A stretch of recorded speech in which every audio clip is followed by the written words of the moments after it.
네, 저희 리얼 드래곤님 와 계시고요. 예. 제가 생각보다 별로 안 춥다고 말씀드렸더니 리얼 드래곤님이 예. 얼어 죽을 뻔했다고 표현하시는데 그러니까 드래곤이 죽을 뻔했어요 오늘. 네, 예. 제가 추위를 좀 별로 안 타는 걸로 그러니까요. 제가 오늘 팍칼 입었더니 생각보다 따뜻했나 봐요. 예, 오늘 네. 용이 죽을 뻔했습니다. 네, 리얼 드래곤이 얼어 죽을 뻔했다니 예. 죄송합니다. 모시도록 하겠습니다. 네, 바로 모시죠. 네, 안녕하세요. 안녕하십니까. 네, 오랜만에 이틀 연속으로 나왔는데 예. 하루 만에 날씨가 굉장히 바뀌었거든요. 그러니까요. 예, 이게 추위를 타는 것도 약간 나이 차가 있는 것 같아요. 네, 젊었을 때는 좀 상대적으로 안 추웠는데 예, 오늘은 정말 추웠습니다. 갑자기 좀 슬픈데요. 나이차 생일이 몇 월이에요? 제가 4월입니다. 4월 며칠? 4월 29일입니다. 4월 29일. 네. 제일 나이가 어리네. 아, 예, 제가 막내죠. 그래서 이제 제일 추위를 안 타나 봅니다. 예. 네. 그런 것 같습니다. 예, 부럽습니다. 감사합니다. 스튜디오 막내군요. 네, 영광입니다. 네. 어제도 테슬라랑 뉴스 잘 정리해 주셨는데 오늘 또 시장에 정리할 뉴스들이 많았을 것 같아요. 네. 뭐 어제 나이키도 많이 올랐고 오늘 어떤 뉴스 좀 정리되어 있나요? 예, 나이키를 필두로 최근에 이제 관심 있는 섹터 몇 가지에 대해서 정리를 해드리겠습니다. 어제 그래도 의미 있게 주가가 오르면서 단기적으로 이제 반등하는 모습을 보였고요. 나스닥이 1.54%, 다우와 S&P 500 각각 1.6%씩 상승을 하면서 어느 정도 저점에서 탈출하는 모습을 보였고요.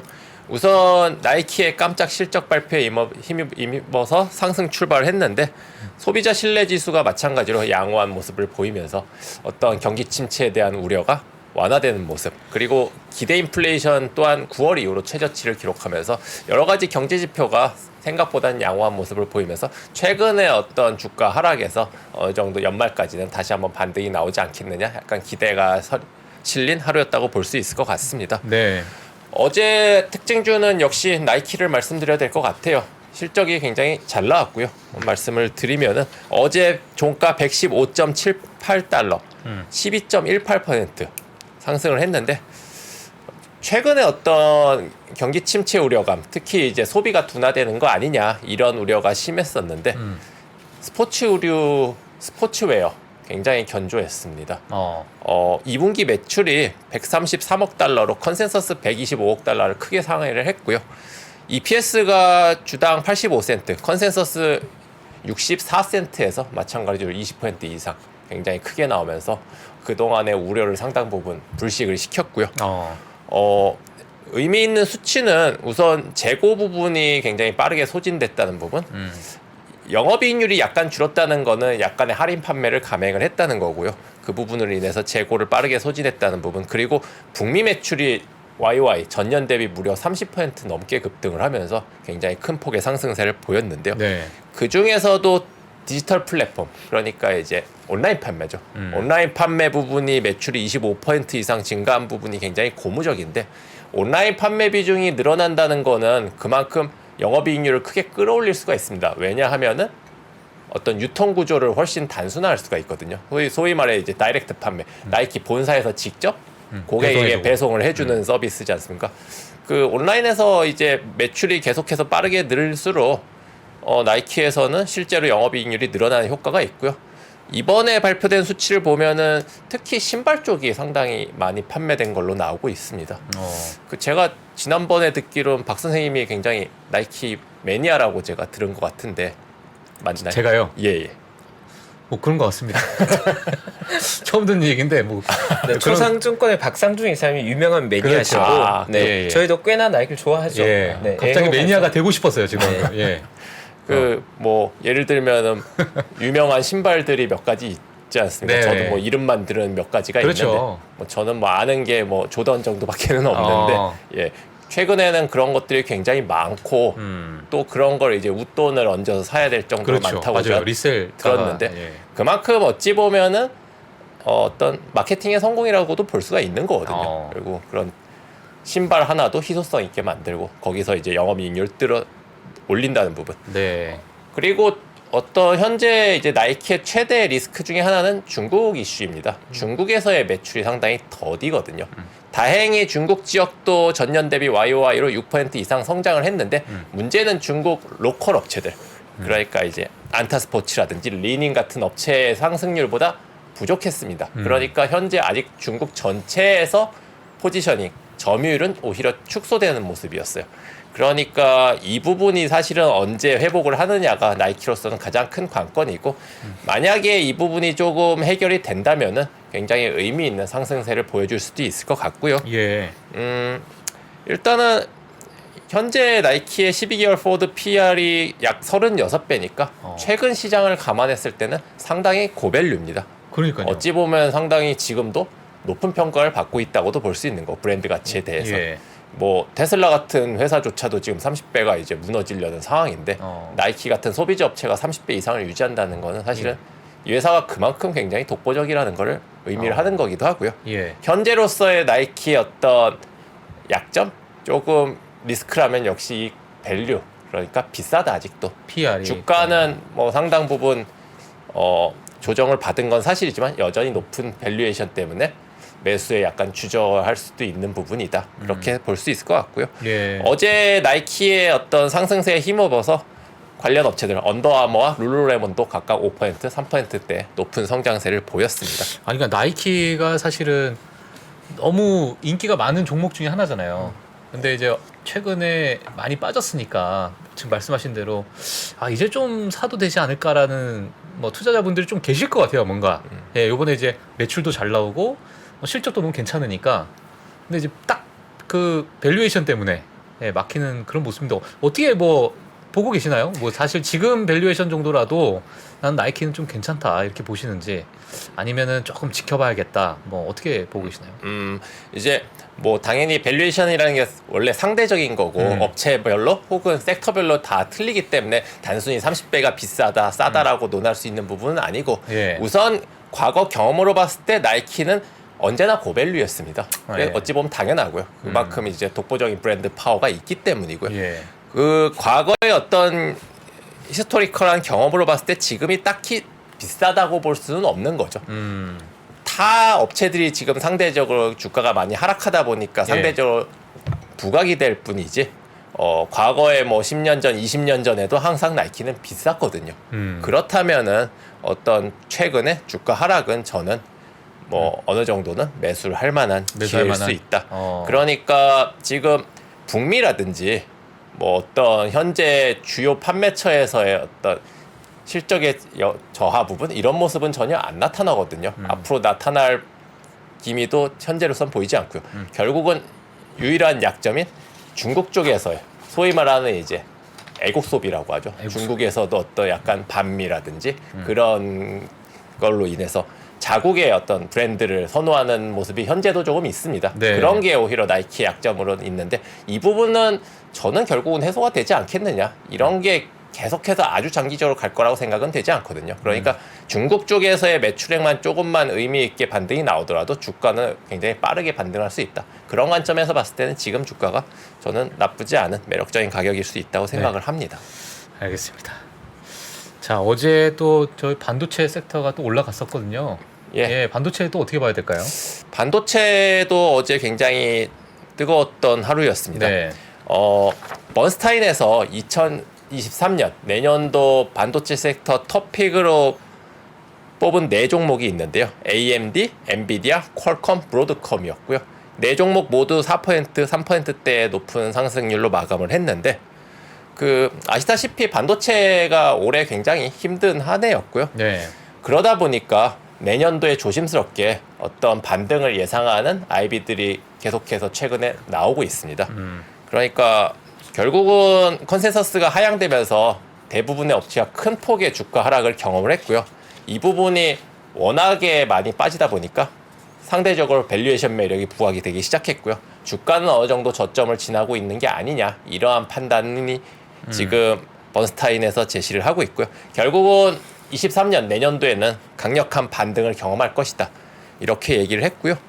JP모건도 마찬가지로 2023년 내년도에 퀄컴이 약 30% 이상의 큰 반등을 나올 수 있다라고 퀄컴. 예상을 했는데 네. 퀄컴 같은 경우는 과거 최근 몇 년간 평균 PER 밸류에이션은 한 16배에서 18배 정도를 유지를 했었는데 네. 현재 밸류에이션이 10배예요. 10배. 가치주네요, 가치주. 10배입니다. 예, 메타와 같이 가면 될 것 같습니다. 비슷한 수준인 것 메타와 같이 가면 같은데요. 돼요. 예. 딱 친구예요, 친구 지금. 어떤 퀄컴의 어떤 독보적인 파워나 독점력을 생각한다면 상상하기 힘든, 예, 일반적이라면 상상하기 힘든 밸류에이션이거든요. 예, 바꿔 말하면 그만큼 어떤 촉매가 있으면은 반등도 빠를 수 있다. 그렇기 때문에 JP 모건의 의견에 합리적이라고 생각을 하고요. JP 모건 같은 경우 퀄컴의 어떤 목표가를 비중 확대를 제시하면서 185달러를 제시를 했는데 현재 주가 114달러 대비 약 60% 이상의 상승 여력이 있고요. 퀄컴이라든지 아까 말씀드렸던 엔비디아, AMD 대부분 어떤 목표 주가와 현재 주가와의 상당한 갭이 있습니다. 그래서 이런 부분은 저는 놓치지 말고 반드시 체크해야 볼 사항이 아니냐. 저 개인적으로도 내년에 주목해야 될 섹터 중에 하나로 반도체 섹터를 꼽고 있습니다. 내년에 주목해야 될 섹터로. 예. 반도체 섹터. 네. 그럼 여기 나와 있는 오늘 말씀하신 종목들을 다 좋아하시는 종목들인가요? 예, 뭐 네. 사실은 AMD? 빼놓을 수도 없는 종목이고요. 예. 뭐 한 종목을 굳이 꼽기라도 힘들 정도로 예. 매력적인 종목들입니다. 어. 물론 뭐 우리나라에 국한해 봤을 때는 뭐 엔비디아의 투자자분들이 아마 가장 많을 거고요. 그러니까요. 그밖에 AMD라든지 퀄컴도 적지 않을 거라고 생각이 네. 되거든요. 그리고 이 종목들 너나 할 것 없이 상당한 큰 폭의 하락을 경험을 했고 마찬가지로 좋은 경쟁력을 보유하고 있습니다. 그러다 보니까 이렇게 이제 토픽으로 뽑는 업체들이 최근에 하나둘씩 늘어나고 있고요. 이럴 때 이제 주가는 미리 선반영을 해서 움직인다는 부분을 감안하시고 지금부터 주의 깊게 관찰을 해보시면 좋으실 것 같습니다. 알겠습니다. 이제 어제 이제 나이키가 이제 실적 발표를 하면서 이제 중국에 대한 매출에 대한 기대감이 많이 커졌잖아요. 그러다 보니까는 이제 중국의 어떤 매출에 기대고 있는 그런 기업들도 어제 같이 올랐는데, 예, 어떤 기업이 있을까요? 대표적으로 애플이 어제 또 2% 넘게 상승을 하면서 네. 단기 저점을 이제 형성하는 모습을 보였고요. 애플도 결국은 향후 중국 매출이 증가하지 않겠느냐 이런 기대감이 실리면서 네. 어제 반등이 나왔고요. 시티증권에서 최근에 애플을 사야 하는 6가지 이유를 제시했는데 간단히 소개를 드리겠습니다. 네, 6가지. 첫 번째로 이제 지금 중국 다음으로 큰 시장으로 보고 있는 게 역시나 인도거든요. 네. 결국 인도에서의 점유율이 늘어날 것이다. 저도 이 부분에 대해서는 상당히 낙관을 하고 있는 게 계속해서 인도 쪽으로 제조 공장을 확대를 하고 있어요. 결국 인도 내수를 어떤 공략하기 위한 방법이고요. 인도에서의 수요는 뭐 속도의 문제지 굉장히 큰 폭으로 상승할 것이라는 거에는 저는 의심의 여지가 없습니다. 두 번째로 일단은 공식적으로 내년 초부터 중국 락다운은 해제가 될 거거든요. 거기에 대해서 이제 아이폰 판매 수익이 처음의 우려와 달리 크게 감소하지 않을 것이다. 요 엊그저께였죠. 그 유명 애널리스트인 고밍치가 아이폰의 이제 판매가 생산이 연기되거나 혹은 중단될 수 있다는 우려를 제시하면서 주가가 하락하기도 했는데 이 부분에 대해서도 생각보다 양호할 수 있다. 이렇게 이제 시티에서는 제시를 했고요. 네. 세 번째로는 서비스 부분의 가격 인상, 그리고 최근에 어쨌든 강달러가 어느 정도 진정이 되면서 이 부분에 대해서 이제 영업이익률이 늘어날 수 있다. 올해 하반기에 애플의 영업이익률을 많이 이제 잠식을 했던 부분이 강달러 부분이거든요. 아시아 쪽에서 늘어났던 서비스 매출액이 환율로 인해서 다시 다 줄어드는 경험을 했기 때문에 최근에 어떤 약달러가 오히려 애플의 이제 매출, 특히 아시아 쪽 성장에는 도움이 될 것이라고 보고 있고요. 네 번째로는 많이들 관심을 갖고 계시죠. 내년 초에 출시할 XL 헤드셋. 이 부분에도 상당한 관심들이 있고 판매량이 어느 정도 나올지는 모르겠지만은 뭐 제 생각에는 어느 정도 기본 수요는 뽑아낼 것 같습니다. 기본적인 어떤 여기에 대한 기대를 갖고 있는 팬들의 수요를 감안했을 때는. 예. 그 XR 헤드셋이라는 것은 메타버스. 네. 예. 그걸 그렇죠. 이제 또 구현하는. 지금 결국은 이제 두 개의 회사가 이제 분리를 해서 양대 산맥을 이루고 있죠. 이쪽 기기 관련해서는 메타 플랫폼스, 네. 그리고 이제 애플. 조금 추구하는 바는 다르긴 하지만은 어느 쪽이 주도권을 잡을지가 굉장히 초미의 관심사라고 볼 수 있을 것 같고요. 예. 그것의 어떤 처음 시작점이 내년에 애플이 어떻게 이제 모습을 보여줄 것이냐가 상당히 중요하다고 볼 수가 있을 것 같습니다. 예. 그리고 다섯 번째로는 최근에 어떤 이런 IT 기업들에 대한 규제가 여러 가지로 나오고 있는데 애플 같은 경우는 이런 규제에서 상대적으로 조금 자유롭다, 제한적일 것이다. 마지막으로는 이제 자사주 매입에 대한 부분입니다. 뭐 애플은 가장 자사주 매입을 많이 하는 회사 중에 하나거든요. 지금 현재 쌓여 있는 막대한 현금을 동원해서 최근에 어떤 주가 하락을 기회로 오히려 이제 저가 매수에 나서서 주주가치 제고를 하지 않겠느냐, 이런 6가지 이유가 모두 합리적이라고 보고요. 저는 이제 마찬가지로 애플도 현재로서는 좋은 매수 투자처가 될 수 있다고 생각을 합니다. 그리고 저는 어째 뉴스 중에 좀 재밌게 본 게 이번에 뭐 마이크로소프트에서 넷플릭스 인수한다는 이야기 돌면서 이제 넷플릭스도 뭐 호재가 있는 것 같더라고요. 어제 넷플릭스도 3% 넘게 상승을 했는데 우선 웰스파그에서 내년도에 넷플릭스 주가가 40% 넘게 상승을 할 수 있다라고 이제 추천이 나오면서 강세를 나왔는데요. 그 말씀하신 것처럼 마이크로소프트의 넷플릭스 인수설도 같이 이야기가 나왔습니다. 사실은 넷플릭스에 대한 어떤 M&A 이슈는 하루 이틀 얘기는 아니죠. 워낙에 매력적인 매물이다 보니까 여기저기서 이런 이야기가 나왔는데 조금 구체적으로 이야기가 나온 게 현재 일단 넷플릭스가 시작한 새로운 광고 요금제가 마이크로소프트의 플랫폼을 채택을 하고 있어요. 이쪽과 이제 현재 협업을 하고 있는 상태입니다. 그러다 보니까 아무래도 조금 두 회사의 관계가 조금 더 친밀해질 수 있고, 실제로 현재 마이크로소프트의 이제 CFO 브래드 스미스 같은 경우는 넷플릭스 이사의 멤버도 현재 하고 있습니다. 그러다 보니까 두 회사가 상당히 지금 돈독한 관계고요. 두 회사의 공통점이라면은 아무래도 둘 다 게임 산업에 상당히 관심이 많다는 부분이죠. 넷플릭스가 게임에 관심이 많아요. 게임에 관심 많아요. 넷플릭스가 현재 자회사로 게임 스튜디오 6개를 보유하고 있어요. 그러니까 작년 같은 경우는 이제 모바일 게임 서비스를 이제 출시를 시작을 하기도 했고요. 아직 알려지진 않았지만은 그 스프라이폭스라든지 6개의 게임 스튜디오를 만든 이유가 결국은 TV하고 게임 부분을 패키지 요금제로 만들어서 출시를 하지 않겠느냐. 예. 야, 그거 괜찮다. 예.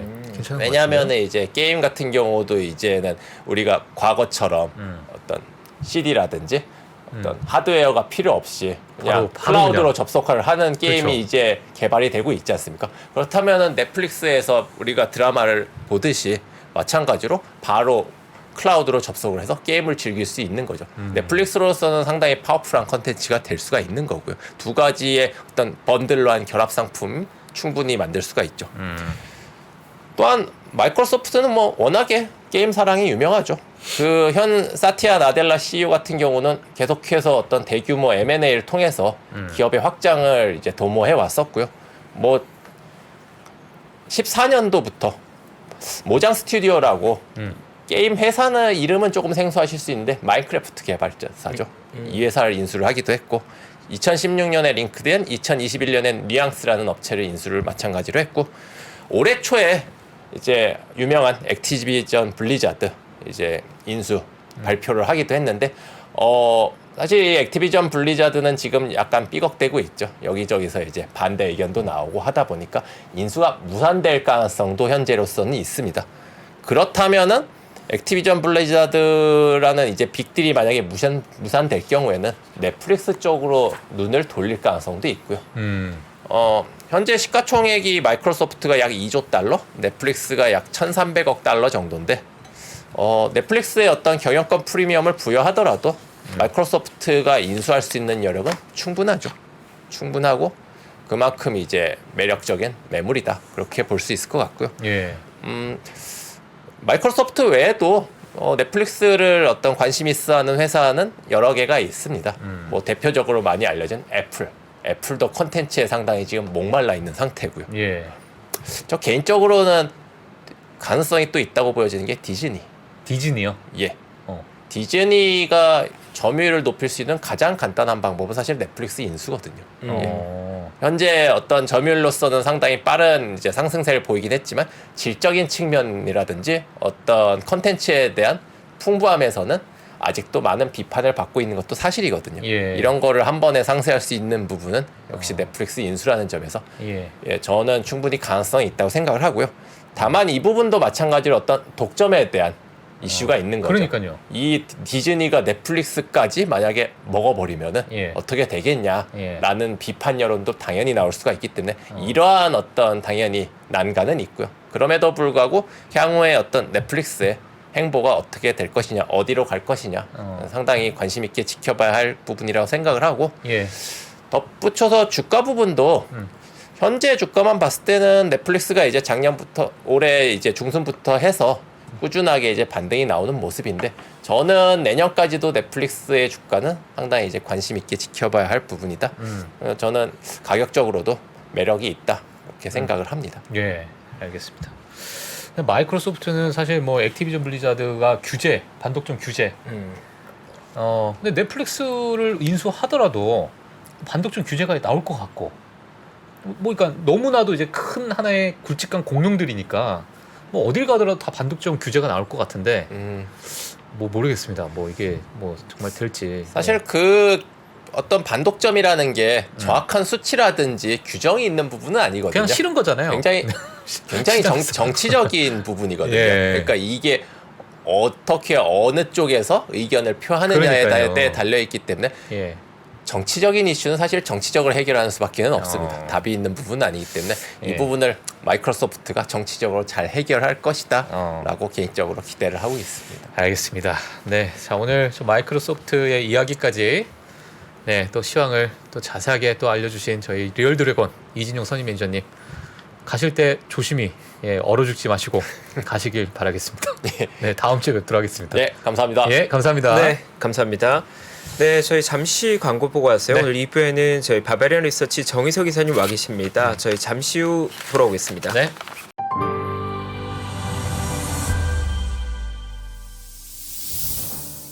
주식 투자자 여러분, 바로 지금 더 늦기 전에 준비하셔야 됩니다. 2023년이 코앞으로 다가온 지금, 1분 1초가 아까운 지금, 그래서 망설이지 말고 시작해야 하는 지금, 아직 늦지 않았습니다. 반도체, 2차 전지, 인터넷부터 자동차, 바이오까지 2022년에 놓쳤던 투자 흐름을 한 번에 따라잡고 2023년의 기회를 이번엔 절대 놓치지 마세요. 3프로TV 2023 베스트 투자 전략 12월 31일 다시 없을 혜택이 종료됩니다.